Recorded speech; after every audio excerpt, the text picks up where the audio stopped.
In a surprising move, the IRS has effectively weakened the Johnson Amendment by stating that religious organizations can now speak about electoral politics from the pulpit without jeopardizing their tax-exempt status, so long as it's done in good faith and within customary religious communication. The Johnson Amendment, in place since 1954, prohibits nonprofits, including churches, from endorsing political candidates. Although rarely enforced, only one church has ever lost its tax exempt status. Religious conservatives have long sought its removal, arguing it restricts free speech. A legal settlement now exempts two Texas churches from the rule entirely. Critics argue the shift could transform houses of worship into political action committees, funneling dark money into elections. Most Americans, including major religious groups, oppose pulpit endorsements. Civil rights groups warn this decision undermines both the integrity of religious institutions and the foundation's separation of church and state. The story is from NPR, published on July 8th, 2025. Okay, so first off, before we get started, I would like to welcome our brand new guest host, Flabbergasted. Hello, Flabbergasted. How are you? I'm doing so well. Thank you very much for having me here. It is our pleasure indeed. And also, may I please say hello to Eli? How art thou? Hi, Cynthia. I'm doing well. How's everybody? Oh, I think that we're all peachy keen jelly bean in the place that we are to be, non-profiting. So, Flabbergasted, since you are our first guest that's here, I would like to know, what are your thoughts on this particular decision from the IRS? Ooh, I think in a way it doesn't really change a lot in practice, but I think it does kind of start eroding some of the foundations that we have set up as a society to ensure that our government and religious institutions are separate from each other, which is effectively what this nation was founded upon. And that's my biggest concern. Like in practice, it doesn't mean much necessarily. It could. I could be totally wrong. There's some people talking about like greater concerns when it comes to finances and money and stuff. But when we talk about it in practice, I don't know if it's going to change much, but it is an erosion of foundations that really concerns me on it. Yeah, I think that is very factual to be concerned about the erosions that could be taking place, just because now you have faith-based organizations that can actually involve themselves in electioneering, which is a no-no for all of us who happen to be part of secular organizations, right? The ACA does not electioneer. We like people to come up with their own thoughts. The only thing that we do is like present the news. But at the same time, we do understand that there's a double standard when it comes to religious and faith-based organizations. So Eli, I'm going to go ahead and put my next question to you. So, can you see, or do you know, what are the potential consequences for a democracy and civil society for allowing tax exempt religious institutions to endorse political candidates? I think the consequences, I mean, we're kind of seeing this already, I think. This is nothing new. Like, churches have been doing this for decades. The only time the Johnson Amendment was ever enforced, it was mentioned in the article, was in 1992. So, like, if that was before April that year, that didn't even happen in my lifetime. So this change isn't really, it's just cementing what's already been de facto for like a long time, in my view. But I think as far as the consequences, what we're going to see is that because this boundary is no longer there, this line is no longer there. Now they have the freedom to find the next line and start crossing that, and like just do that little by little until that becomes the norm, and then that restriction gets lifted, and now there's one less boundary. Because like churches are no stranger to like crossing lines, like ethically or morally or legally. Hi, the Vatican, I'm looking at you.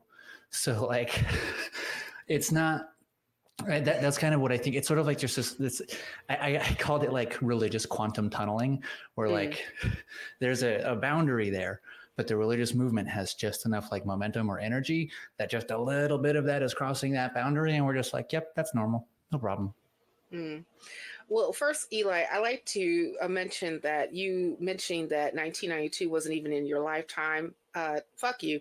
Secondly, Let me clarify. So I was born in April of '92, right? So Kids these days. I don't know when.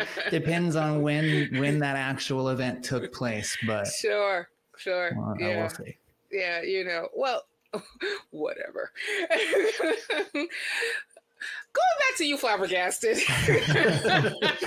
We're going to keep this road on the show. What are the arguments that's behind the idea of the Johnson Amendment? The idea behind the Johnson Amendment is effectively that if you make it where religious institutions or nonprofit organizations in general are getting federal benefits, but they're also politicking effectively, then they're able to engage in politics while also receiving benefits from politicking, right? So it's effectively this circle that is a circle of corruption that you want to avoid. If you're giving people a tax cut, and then you're giving them an ability to engage in politics to get further tax cuts or do other things with the tax cuts that they're receiving, then you're creating effectively a corrupt system. Indeed. I bet that we can all think of certain policies that have come out since we've been having issues with some of dark money that has been involved with politics, right? Only a few. And just a couple. But we are still experiencing the backlash of it, right? Because, now we have, and like I said, I think that a lot of us have seen, churches and faith-based leadership have like dared the IRS to take away their tax-exempt status. I can even think of, what's his name, Greg Lott. He's like, I don't care about the Johnson Amendment. Take away my tax-exempt status. I got to speak the truth. I got to, lift the banner Sounds of like God. something Greg Locke would do. Yeah, he has to, wave a sword and things of that nature. Who knows? Yeah, but he was the guy with complex the on Bible full on the avail. baseball bat in the Barbie house, right? Yes, Okay. yes. And I was like very upset because I always wanted a Barbie dream house. How dare you destroy that? But, reasons. But I want to know, Eli, because you mentioned something specifically that you were surprised to learn about. Can you talk a little bit more about that? Yeah. So, and it was kind of based off of a little bit of your notes, but I was well, and I'll say this. This here was like this was the first step in preventing like religion running away in government, right? Like in principle, it remains true that like they're not allowed to financially contribute to electoral campaigns or political campaigns as a church organization, as a charitable organization. But that doesn't mean that they can't now they can encourage their congregants to do so, or they can collect tithings and then just after they pay themselves their salary, make a personal donation, which they could have done all along, I guess, anyway. But it just kind of opens the door. It's like that's just that next line that I was talking about a little bit ago. Since they're financial, most churches are a 501c4 or have that designation rather than 501c3. And one of the differences there is that they don't have to make their financial books public. So they can basically, it's just that next line that they can easily get away with crossing because who's going to stop them? And it's, now they don't have to worry about catching a fade from the IRS for supporting, speaking in support of any given system or candidate. Now they can just do the next thing. I just think about while I was listening to you about when it comes to enforcing certain guardrails that are placed up in order for, certain constitutional laws to be adhered to, and how slowly but surely we're eroding them. it makes me just think about like, okay, so what is going to be the guardrail that's going to be put up, right, in order to keep people from actually going too far? We have in like federal government, regulators, right? We have inspector generals, well, we used to actually say what you could and could not do, and actually like, step in and investigate certain things that may be happening from the top level on down that would say, hey, you can't do this because the law says blah, blah, blah. But when you get rid of that guardrail, what does that say? What does that say to the institution? What does that say to how to protect people from being propagandized by faith-based leaders in how they're going to be led when it comes to their politics, right? And even like we're always seeing, and we've been seeing this chipping away of the church-state separation, I would say for the past like 50 and 60 years, right? Where we are constantly blurring the lines about what can be said, what can't be said, what can be done, what can't be done, and to the point where we're just looking at just like as the article said, to turn churches into PACs, right? 501c4s instead of being like 501c3s, where they can give money to candidates, where they can like invite which a lot of them already do, invite candidates for them to go ahead and to talk to their congregations about what they want to do if you send them into whatever seats that they're going to be occupying at that time. And we even did a story, I would say like a few years, not like a few weeks ago, where a pastor openly admitted that they received a $10,000 donation just because they were open about their political leanings. And that was, and I mean, like, it was on tape and everything, and like nothing happened to this person. He's just still running around like ain't nothing wrong, you know what I'm saying? So he's like, da da da da da, send me more money. I'm going to say more things that you are going to like, and and in the meantime, I can go ahead and just get enriched by doing this thing. So all of it is like so problematic. But Flabbergasted, I wanted to ask you, if the Johnson Amendment is no longer meaningful and meaningfully enforced, what safeguards, if any, should exist to prevent tax-exempt churches from becoming political powers centers? I think the best approach to addressing this as a problem is to not have a rule on the books that people can wave away with a stroke of a pen as the way that we're drawing a line between what we should and shouldn't be allowed to do as nonprofit organizations or as churches who are getting nonprofit benefits, right? And that's Congress needs to step up and create legislation that can't be removed with that pen stroke, because aside from removing this Johnson Amendment, there are no other guardrails. There is nothing else holding any of them accountable. None. And so there's not a solution. And we could just put this back, but then it never had teeth in the first place. And if we just put it back into place, then it's going to be ignored even more than it was in the past, because the fact that it could just be removed under someone's whim means it's pointless. And so we need actual legislation. We need it, and we need it actually enforced. If anything that's actually put back on the books needs to be enforced meaningfully. And that's what we need to be doing if we're going to be having this clear-cut line between church and state in the meaningful way. Yeah, I hear you. What about you, Eli? Same question to you.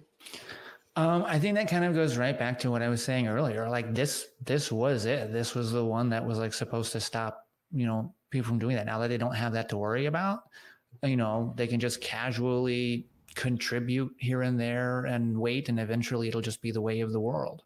I think that it makes sense for people's religious views to influence to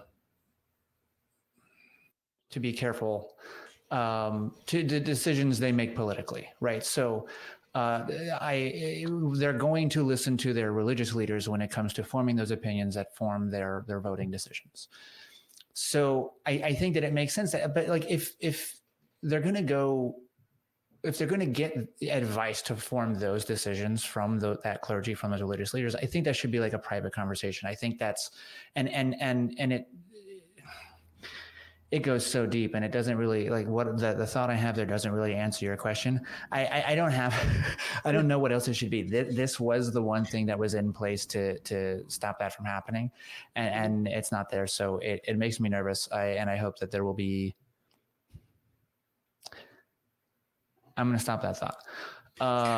But in the interest of our organization, but I think in a truly free society, there would be a time in which this Johnson Amendment is adequately enforced, and there is a lot less religious influence in governance.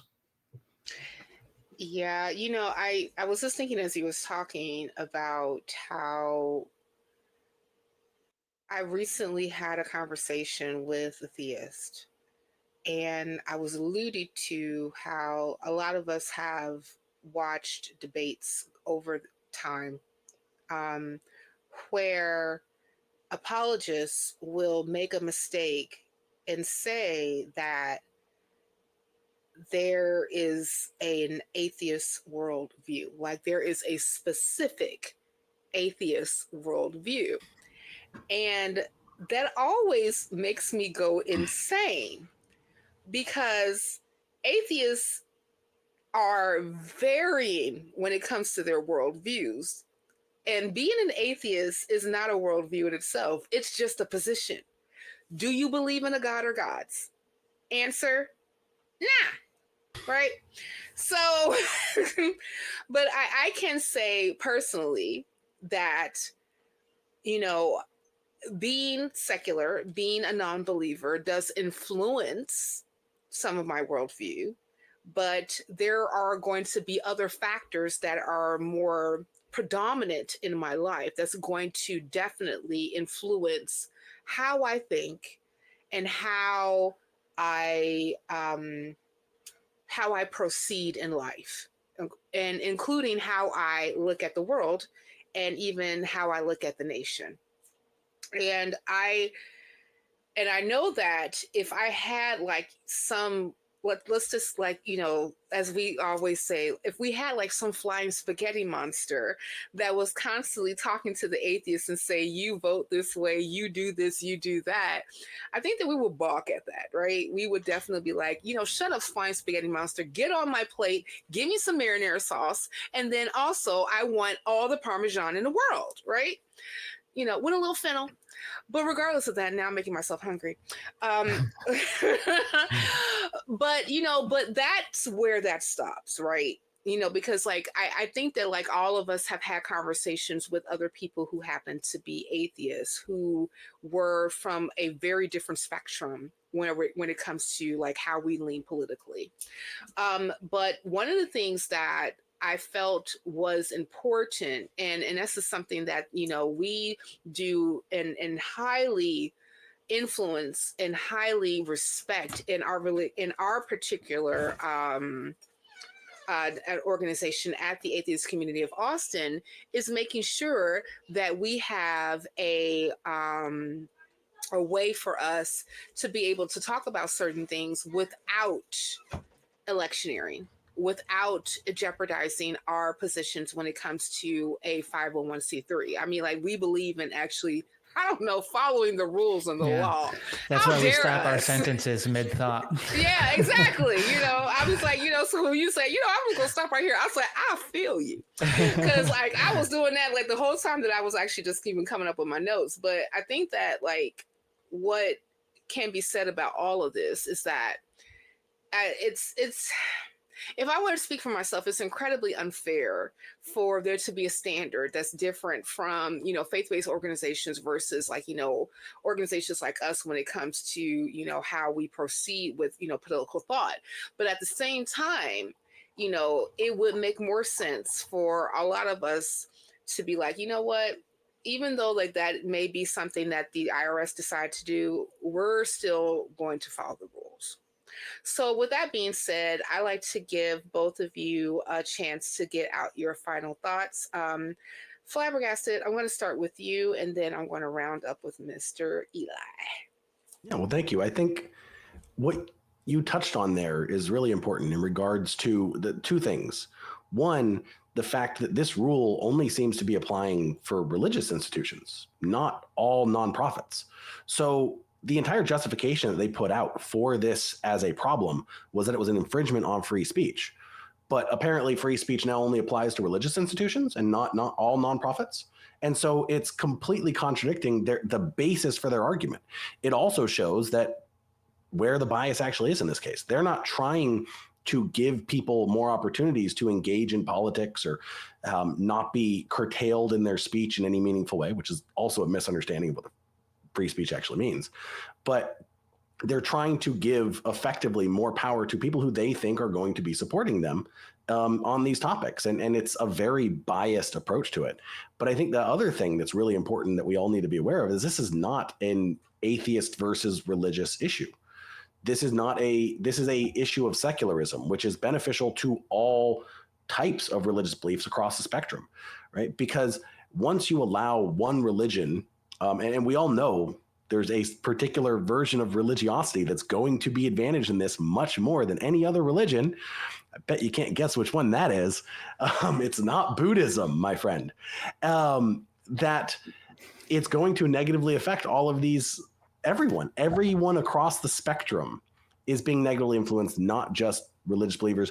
Different versions of Christianity that don't agree with the type of Christians that are going to be taking advantage of this new rule set are going to be disadvantaged by this as well. So it's clear favoritism towards not just religions in general, but particular versions of religion that tend to engage in this far more than others, because the other ones value, generally speaking, this idea of a secular society, because that is how you have a society with multiple religions existing and thriving, which they should be allowed to do. And Sir Eli. Yeah. So one of the, I don't have the name in front of me right now, but one of the people that was sort of like involved with overturning this was quoted as saying, or comparing churches talking about political views more like they said it's more like a family discussion. And for a second I was like, I didn't really think that was, I was like, honestly, I kind of can get behind that a little bit. But then I realized like that would be the case if there weren't so much like coercion and blackmail, basically just like baked into the whole concept. If the pastor were getting up in the pulpit and saying like, I think this person is good because they represent these things, and that's how I interpret, what God is saying to me when I read the Bible. I encourage you to make sure that you understand what God is saying to you when you read the Bible and make decisions that align with what God is saying to you. If that's what they were doing, like that's one thing. That's religious guidance, for political views. But that's not what's happening. They're saying like, if you don't, if you don't make this choice, then you're going to go to hell because this person is God's chosen politician. And that's coercion, that's blackmail. Like there are people that are actually genuinely terrified of what they consider or perceive to be a very real possibility of going to hell for violating what God wants. So I that's not how you treat your family or Vin Diesel. But it's violent, it's coercive, it's extortive, and it's, or exploitative, I guess. Extortive maybe also, but that's not what I meant. Well, all right. Well, I just like to say this, like, as secular humanists, we should ask if fairness, pluralism, that is the word, and evidence-based policies are our goals. What do we lose when religion gains unchecked political access tax-free? I don't know. But what I do know is that you, dear viewer, can find out more of our thoughts on this and other topics by clicking here.